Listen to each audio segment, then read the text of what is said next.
Vətən müharibəsi qəhrəmanı General-mayor Zaur Cavanşir 44 günlük müharibədə keçdiyi döyüş yolu ilə bağlı xatirələrini bizim media ilə bölüşüb. Qlobal Info sözügedən xatirədən xüsusi təyinatlı qüvvələrinin sabiq komandanı Hikmət Mirzəyevlə bağlı bir hissəni təqdim edir.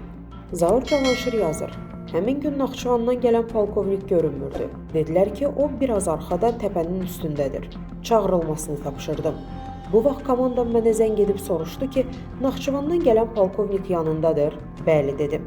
Sənin onun çəkib sosial şəbəkələrdə yaydığı görüntülərdən xəbərin var. Sənin səsin də eşidilir orada, dedi. Hər hansı görüntüdən xəbərim yoxdur deyə cavab verdim. Komandan dedi ki, belə şeylərə yol vermək olmaz. Dərhal onu oradan uzaqlaşdır.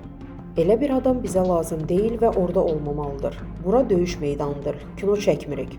Oldu deyib telefonu söndürdüm. Polkovnik gəldikdə ona niyə baş verənləri çəkib yaydığını və bununla nəyə nail olmaq istədiyini soruşdum.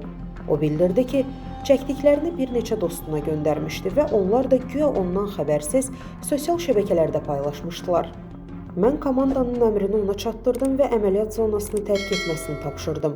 Onu avtomobillə Hadrutun mərkəzinə gətirib düşürdüm və geriyə gedən avtomobillərdən biri ilə geri qayıtmasını bir daha tapşırdım.